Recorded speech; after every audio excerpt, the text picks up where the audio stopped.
한번 따라 하시겠습니다. 기억하고 계십니까? 기억하고 계십니까?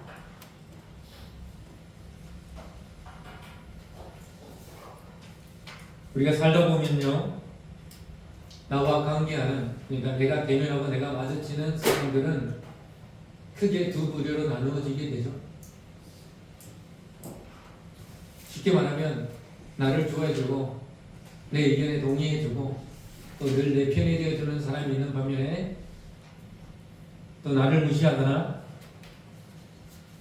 또 나와 적대시하거나 또 나와 반목하는 그런 나와 내 편이 아닌 일명 남의 편이 되는 사람들이 있습니다. 좀 다른 말로 말하면 아군인 사람들이 있고요, 나와 적군인 사람들이 있다는 거죠. 나만의 세상뿐이겠습니까? 이 세상도 마찬가지입니다. 좀 세계사적으로 우리가 잠깐 간단하게 살펴보면요, 2차 세계대전 이후 그 전에는 힘이 있는 나라가 그렇지 않은 나라들을 정복했던 제국주의의 시대들이 있었죠. 그 제국주의의 그 끝이 바로 2차 세계대전입니다.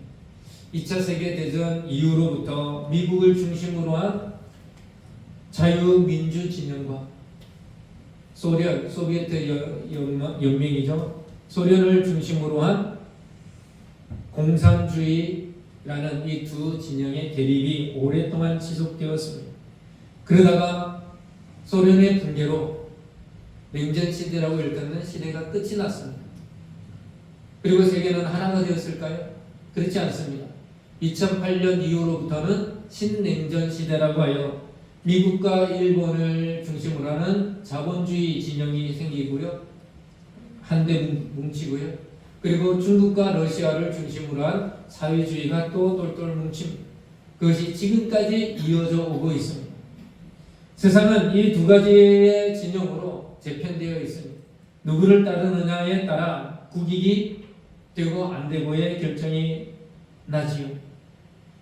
그렇다면 영적인 세계는 어떨까요? 영적인 세계는요, 이 지구의 역사보다 훨씬 이전에 두 세계가 존재했다라는 것, 그것이 바로 창세기 오늘 본문 가운데에 나옵니다. 오늘 본문을 통하여 나는 내가 원치 않지만, 나는 결정하지 않았지만 어느 순간 나는 누구의 편이 되어 있다는 것을 우리 너무나 잘 알고 있습니다. 솔직히 나는 어느 편에 서 있지도 않은데, 여러분 교회에서 한번 보세요. 우리 교회는 너무나도 감사한 게 싸움이 없어요. 싸울 만한 사람들이 없어서 그런지 모르겠지만 조금만 교회가 커지면요, 크게 두 파로 나눠집니다. 제가 그렇지 않은 교회를 지금까지 본 적이 없어요. 왜요? 교회를 다니는 사람들도 사람이니까. 교회 안에서도 분파가 나뉘어질 수밖에 없는 거예요. 근데 제가 가만히 보니까 나는 누구를 따른다 말 안 해요. 그런데 나 자신이 누군가와 친한 사람이 있잖아요. 그 친한 사람들이 어느 줄에 서 있으면 나는 당연히 그쪽 편에 가 있는 거예요. 그 사람들은 내가 누구를 지지하거나 누구를 응원하지 않았음에도 불구하고 당신은 내 편이잖아, 당신은 우리 편이잖아 라고 당연하게 얘기하더라고요. 오늘 우리가 기억해야 될 것, 내가 원하든 원치 않든 이 두 진영 중에 한 진영에 내가 속해야 된다는 것, 아니요, 속하지 않을 수 없다라는 것. 그렇다면 내가 누군가에 끌려가거나 나의 생각이 없이 참여하는 사람이 아니라 나의 믿음의 고백대로 내가 그 두 진영 중에 한 진영을 선택해야 된다는 것, 이게 반드시 필요하다는 거죠.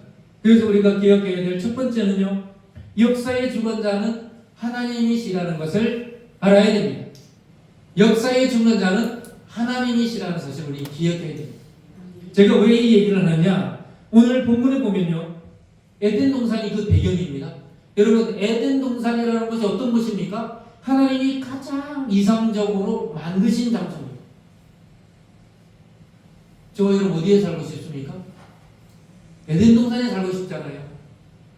하나님이 가장 이상적으로 만드신 세상이 바로 에덴 동산이었습니다. 그런데 그 에덴 동산에 누가 있었죠? 마귀가 있었다.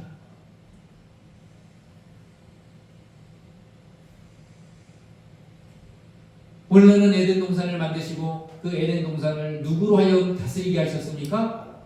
아담에게 다스릴 권한을 다 부여했어요. 아담이 이름도 자기 마음대로 지었습니다. 그리고 거기에 있는 딱 한 가지, 선악을 알게 하는 나무 외에 모든 나무의 실과는요, 자기 마음대로 먹을 수 있었습니다. 자기가 가고 싶으면 어디를 갈 수 있었습니다.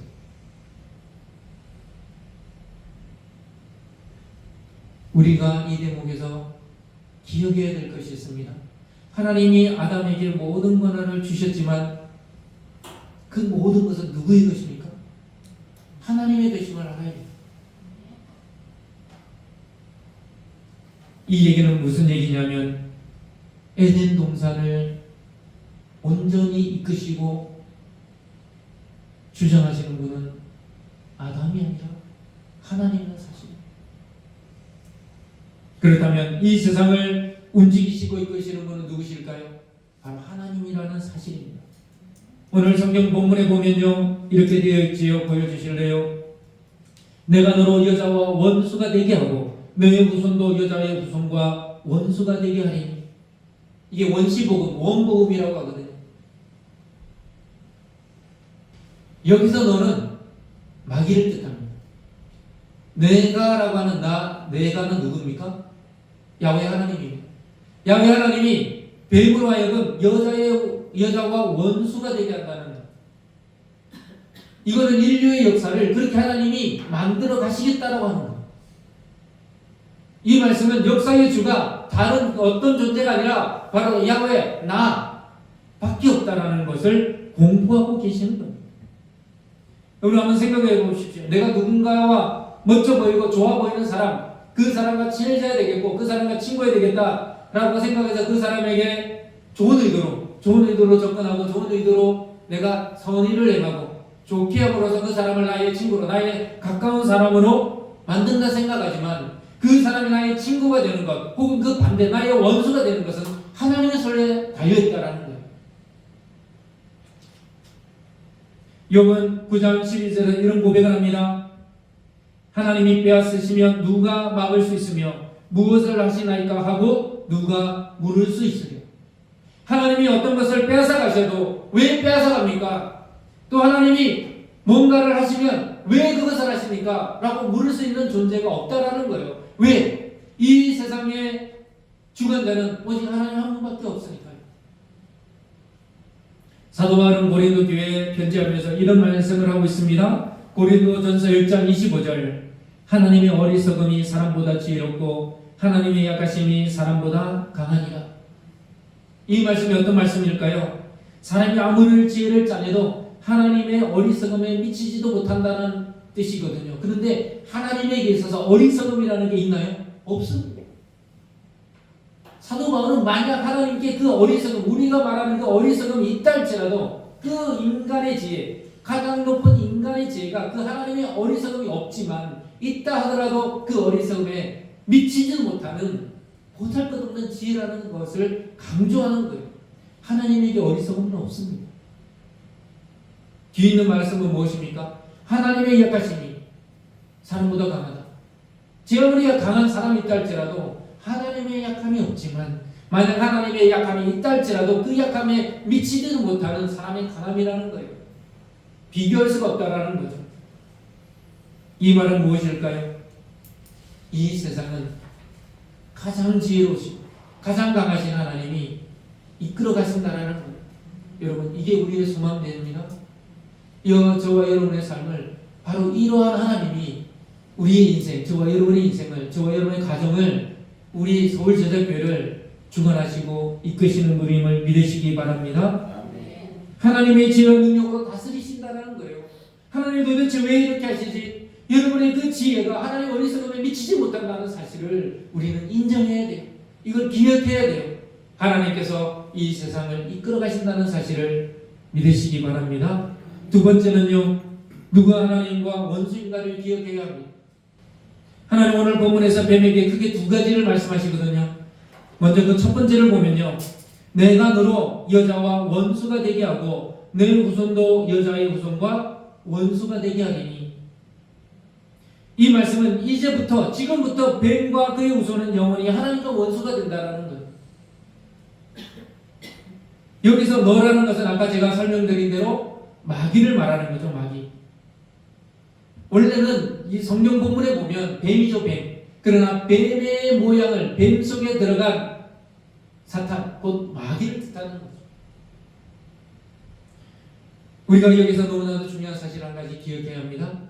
마귀는요, 인류의 역사가 시작되는 그 순간부터 하나님과 반대되는 세상을 만들고 있었다. 아까 제가 두 세계, 두 진영을 말씀드렸잖아요.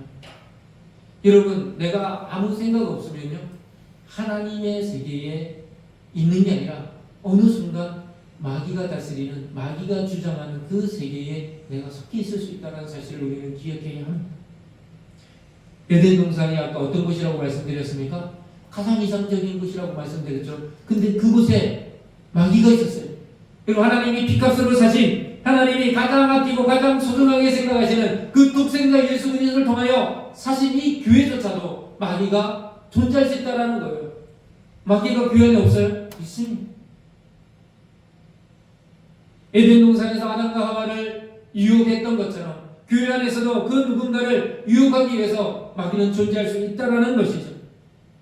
베드로전서 5장 8절에 보니까요, 사도 베드로는 이렇게 경고합니다.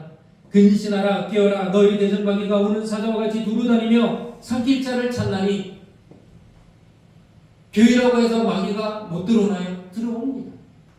지금도 우리의 마음을 유혹하고 시험하려 합니다. 사도 베드로는 뭐라 얘기합니까? 조심하라는 거죠. 우리를 밥으로 생각하고 먹이로 생각하는 그 마귀가 자신의 먹이, 자신의 밥을 지금도 찾아다니고 있다라는 거죠. 바로 그 다음 절 한 절 더 볼까요?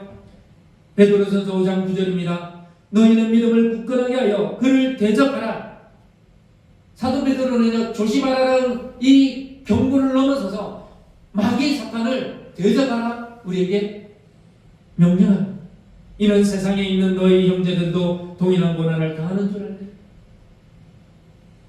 마귀를 대적하는 것이 곧 우리가 우리 앞에 보이는, 뻔히 보이는 고난과 역경을 믿음으로 받아들이는 거예요. 그것이 마귀를 대적하는 것인 줄 믿습니다. 내 앞에 보이는 고난과 역경을 회피하는 것은요, 마귀를 대적하는 게 아니에요. 겟세마네 동산에서 그 고난의 십자가를 앞에 두고 그렇게 땀방울이 마치 핏방울처럼 줄줄 흘러 내릴 정도로 그렇게 기도하시던 예수님의 기도의 내용이 무엇이었습니까? 십자의 고난, 이 쓴 잔을 내가 마시지 않게 해달라는 기도였습니다. 그러나 최후의 기도는 무엇이었습니까? 내 뜻대로 마시옵고 아버지의 뜻대로 되기를 원하나이다. 내가 감당할 수 없을 것만 같은 이 고난도 하나님의 뜻이면 감당하겠나이다. 이것이 곧 예수 그리스도께서 우리에게 보여주신 마귀를 대적하는 믿음임을 우리는 기억해야 합니다. 마귀의 밥이 되면요, 하나님과 원수가 됩니다. 저와 여러분 앞에 있는 이 고난과 역경을 회피하잖아요. 그게 불신앙입니다. 우리의 신앙이라고 하는 것은 예수님처럼 자기의 앞에 있는 그 십자가를 외면하지 않는 거예요. 저와 여러분에게도 예수님과 동일한 십자가는 아닐지라도 하나님이 저와 여러분에게 허락하는 제각각의 십자가가 있는 줄 믿으시기 바랍니다. 예수님은 뭐라 그러셨습니까? 자기를 부인하고 제 십자가를 지고 나를 따를 것이니라. 조금만 생각해 보면 내 눈앞에 있는 이것이 마귀의 시험이고 마귀의 유혹인지를 우리는 뻔히 압니다. 지금 내 앞에 닥친 어려움 때문에 그것을 회피한다면, 모른 체 한다면 그것이 바로 마귀의 유혹에 넘어가는 것. 마귀가 하와에게 선악과를 까먹게 한 것, 이 열매를 먹으면 너희도 하나님과 같이 된다는 이 유혹에 먹지 말아야 될, 하나님이 정령 죽으리라 분명히 말씀하셨음을 알고도 그걸 까먹는 것과 다른 바 없다라는 것이죠. 역사가 토인비는요, 인류의 역사는 늘 흥망성쇠, 순환으로 돌아간다 얘기했습니다. 인류의 역사는 흥할 때가 있고요, 망할 때가 있고, 성할 때가 있고, 쇠할 때가 있다라는 것이죠. 근데 흥할 때와 또 성할 때에 그것을 누가 주도해 가느냐? 창조적 소수들이 주도했다라는 거예요. 대부분의 사람들은 이 세상을 흥하게 할 수도 없고 성하게 할 수도 없었지만 그 창조적 소수들 몇 명의 사람들이 세상을 그렇게 만들어갔다라는 거예요. 근데 그 사람들이 사라지면 망하고요, 쇠하게 된다는 거예요. 그렇다면 이 창조적 소수가 우리의 영적인 관점에서 볼 때, 신앙적인 관점에서 볼 때 어떤 사람들일까요? 그것은 바로 영적으로 무장하고 하나님을 향한 순수한 신앙으로 끝까지 나의 믿음을 지키리라, 하나님과의 약속을, 언약을 지키리라 라는 마음으로, 그런 결단으로 순교자적인 자세로 나아간 신앙인이라 저는 믿습니다. 오늘 이 자리에 있는 저와 여러분 모두가 순교자적인 신앙의 자세로 하나님 앞에 나아갈 수 있는 은혜가 있기를 축복합니다. 여러분, 지금이 순교의 시대가 아니라고 말하지만 저는 지금이야말로 순교자의 시대라 생각합니다. 순교자적인 신앙으로 하나님 앞에 나아가야 될 때라고 저는 생각합니다. 지금 내가 하나님 편에 서지 않으면요, 여러분 당연히 마귀의 편에 서게 되는 것입니다. 제가 여러 번 말씀드렸잖아요. 이 잔에, 이 컵에 물이 가득 차지 않으면 뭐가 들어옵니까? 당연히 공기가 들어옵니다. 내가 무엇으로 채우지 않아도요, 채우지 않으면 당연히 다른 것이 들어오게 되어 있다는 겁니다. 저와 여러분의 심령 가운데 내 삶에 하나님의 말씀으로, 나의 믿음으로 채우지 않으면요, 불신앙이 그 자리를 차지할 수가 없었다는 사실 우리는 기억해야 합니다. 마지막 세 번째 우리가 기억해야 될 것은 하나님은요, 승리를 계획하시는 분임을 우리는 기억해야 합니다. 사람은 어리석어서 실패를 계획하지요. 우리 공부 안 하는 우리 학생들이 여름방학 때고 겨울방학 되면 자기가 하지도 못할 방학 계획을 세웁니다. 그러면 엄마들은 보고 어떻게 합니까? 대충 하지도 못할 거 왜 그렇게 계획하니? 엄마들은 알아요. 엄마들은 알아요. 영음이 이 계획대로 못할 거라는 거. 왜요? 그렇게 살아본 적이 없는데 계획만 짠다고 되겠습니까?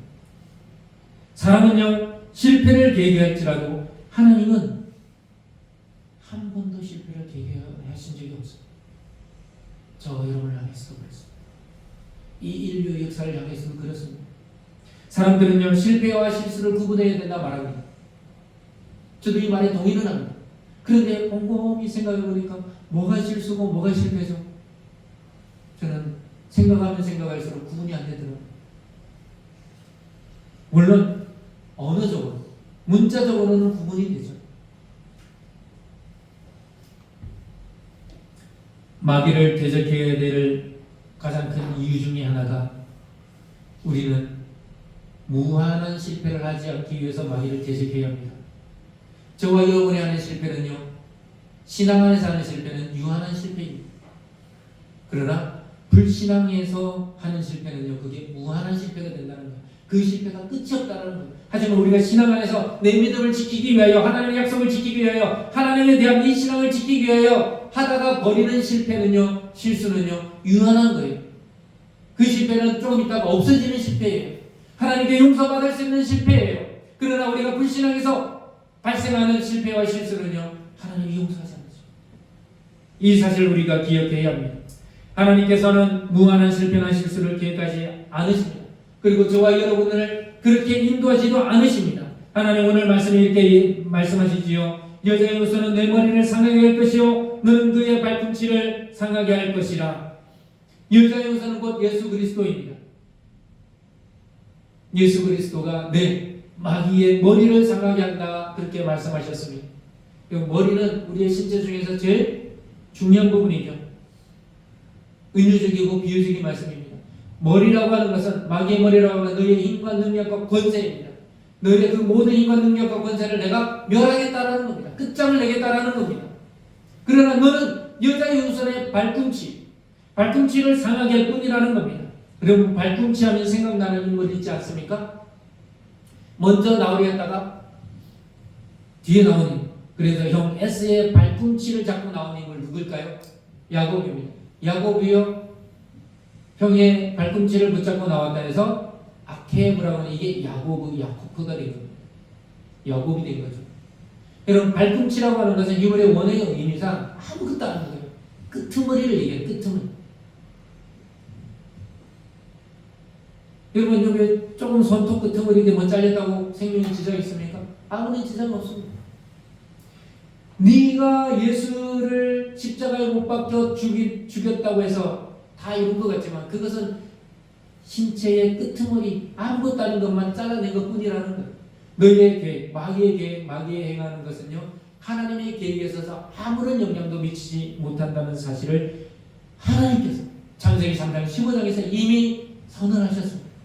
이 말씀은 뭐냐면 하나님은요 실패를 계획하지 않으시는 분임을 우리는 다시 한번 기억해야 한다는 것입니다. 이제 염려와 걱정, 두려움과 슬픔에서 우리는 무엇을 기억해야 할까요?